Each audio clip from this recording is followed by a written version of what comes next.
மீனாட்சி, சொக்கநாதா, எனக்கு இந்த அறிவு தந்ததுக்கே நான் உனக்கு காலம் பூரா நன்றியாக இருக்கணும். இன்னும் சொல்கிறேன், நான் உனக்கு இதுக்கே என்ன தர்றது? என்ன தான் தரணும்? எடுத்துக்கோ மீனாட்சி, எடுத்துக்கோ சொக்கநாதா. அதை தவிர என்கிட்ட தர்றதுக்கு வேற ஒன்றும் இல்லையே உனக்கு. என்னைத்தான் தரணும். அதை விட தர்றது என்கிட்ட வேற ஒன்றுமே இல்லையே. ஆனால் ஒன்றுமில்லாத குப்பையான என்னால் தான் உனக்கு என்ன பிரயோஜனம் மீனாட்சி? எது எப்படியோ உனக்கு ரொம்ப நன்றி. எதுக்குன்னு கேட்காத, அந்த நன்றியை உனக்கு சொல்லணும் தோன்றது சொல்கிறேன்.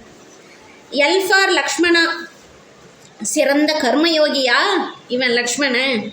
சீதாராமனுக்காகவே வனவாச வாழ்க்கையை ஏற்றுண்டு அத்தனை வருஷமும் தூங்காம தன் வாழ்க்கை பொழுதை கழித்தவன். எடுத்த காரியத்தில் கர்மஸ்ரத்தையாக கடைசி வரை இருந்தவன். இந்திரியங்களுக்கு வசப்படாமல் மனவைராக்கியமாக வாழ்ந்தவன். கூடவே இருக்கும் ராமன் மனைவியை பிரிந்து கவலை, அழுகை, ஏக்கம், மனைவியை பிரிந்த காரணமாக தாழாமல் வருந்தி பிதற்றிய வார்த்தைகளை இந்த லட்சுமணன் கூடவே இருந்து கேட்டு பார்த்துட்டே இருந்தாலும் கூட தானும் தன் மனைவி ஊர்மிளையும் பிரிந்து இருப்பதை பற்றி சிறிதும் எண்ணி பார்க்காமல் மனக்கட்டுப்பாடோடு வாழ்ந்த உத்தமன் லக்ஷ்மணன். அவன் மனைவி ஊர்மிளையும் அதே போல உத்தமி. வால்மீகி எங்கேயுமே லட்சுமணன் ஊர்மிளையின் பிரிவை நினைத்து ஏங்கி உருகினான் அப்படின்னு குறிப்பிட்டது மாதிரி எனக்கு தெரியல.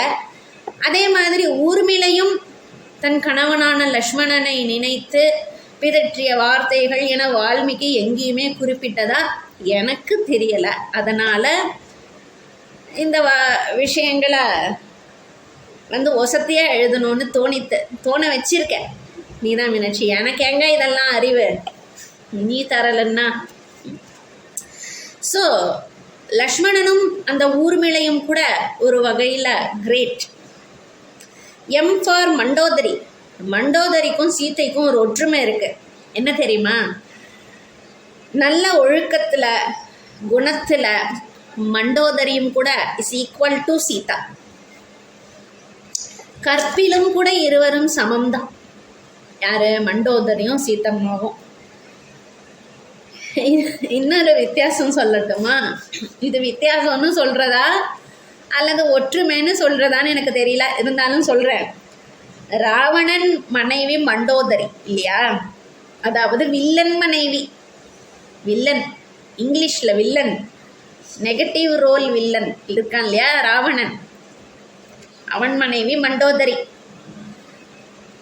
சீதை ராமனுடைய மனைவி. ராமன் யாரு? சிறந்த வில்லன். என்னடா இது, ராவணனும் வில்லன் ராமனும் வில்லன்னு பார்க்குறியா? ராமன் தான் ரொம்ப எக்ஸ்பர்ட் ஆச்சே, வில் ரொம்ப வில்லு விடுறதில்ல. ஒரு சொல் ஒரு வில் ஒரு இல் இல்லையா ராமன். அப்போது ராமன் வில் வித்தையில் ரொம்ப எக்ஸ்பர்ட். ஸோ அப்போ அவனும் வில்லன் தானே ராமனும். இவன் பாசிட்டிவ் ரோல் வில்லன். அந்த வில்லனுடைய மனைவி சீதா. ஸோ மண்டோதரியும் வில்லன் மனைவி தான், சீதையும் வில்லன் மனைவி தான். எனிவே இது ஒரு தமாஷுக்காக சொன்னாலும் மண்டோதரி ராவணனான அசுரனுடைய மனைவிங்கிறதுக்காக அவன் நெகட்டிவ் அப்படின்னு சொல்ல முடியாது. மண்டோதரியும் கூட குணத்தில், அழகில், சுபாவத்தில், நடத்தையில் ரொம்ப வசதியானவ தான். ராட்சச ராவணங்கிறதுக்காக மண்டோதரி அப்படி சொல்லக்கூடாது தானே. அவளை பற்றி அவதூறு சொல்கிற அளவுக்கு மண்டோதரி பெரிய தவறுகள் எதுவும் செய்யலை. ராவணேஸ்வரனே கூட நிறைய நல்ல சுபாவம் இருந்தது, ரொம்ப கெட்டிக்கார வித்தையில். பரமேஸ்வரனையே மனம் உருக, சொக்கநாதனையே மனம் உருக வச்சவன் ராவணேஸ்வரன். தன்னுடைய வீணை வாசிக்கும் தன்மையால் நல்ல சிவ பூஜை செய்கிறவன் ராவணேஸ்வரன். 1-2 துஷ்ட குணங்கள்னால அசுரனாக இருக்கு.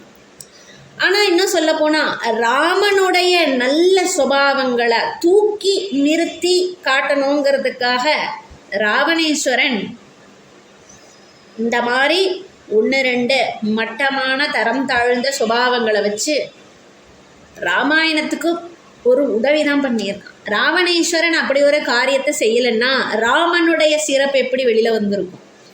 சீதை தன்னுடைய பொறுமை, தன்னோட வைராக்கியம், தன்னுடைய தபஸ், இதிலெல்லாம் அப்படியே ஸ்டாண்ட் பண்ணி நிற்காம, வித்ஸ்டாண்ட் பண்ணி இருக்காம எங்கேயாவது முறை தவறி போயிருந்தா ராமனுக்கு பெருமை அது. ராமன் ஒரு சிங்கிள் மேன் ஆர்மியாக ராமாயணம் உருவாகலையே. ராமாயணம் காட்டுறது என்ன அப்படின்னா டீம் ஒர்க். அதில் சீதையோட பங்களிப்பு முக்கியம், ராவணேஸ்வரனுடைய பங்களிப்பு முக்கியம். இவங்கெல்லாம் இருந்ததுனால தான் ராமனுடைய பெருமை தூக்கி சாப்பிட்ற மாதிரி இருக்கு. சீதாயினம். ஆனால் எப்பவுமே நெகட்டிவ் ரோலில் நம்ம பேர் வைக்கிறது கிடையாது. யாரும் சூலாயுதம், ராவணேஸ்வரன், சூர்பனகை, சூரபத்மன் அப்படின்னு எந்த குழந்தைக்கும் பேர் வைக்கிறதில்ல. ஷண்முகம், செந்திலாண்டவன், ராமன், சீதாராமன், ஸ்ரீராம ஜெயம், இப்படியெல்லாம் தான் பேர் வைக்கிறோம். மகிஷாசுரமர்தினி அப்படின்னெல்லாம் நம்ம ஜாஸ்தி எந்த குழந்தைங்களுக்கும் பேர் வைக்கிறது கிடையாது. ராவணேஸ்வரன் அப்படின்னெல்லாம் ஜாஸ்தி நம்ம பேர் வைக்கிறது கிடையாது. ஏன்னா சுபாவத்தில் கூட அந்த மாதிரி ஒரு குணம் இந்த குழந்தைக்கு வந்துடக்கூடாதுன்னு அந்த பேரில் கூட நம்ம அவ்வளோ உஷாராக இருக்கோம். ஆனால் அந்த குழந்தை வளரும்போது அந்த மாதிரி சுபாவங்களோட வளர்றதே, அதை கவனித்து கலப்பிடிங்கிறது இல்லை, போட்டோ விட்டுட்டோம். இப்போ இந்த சமுதாயம்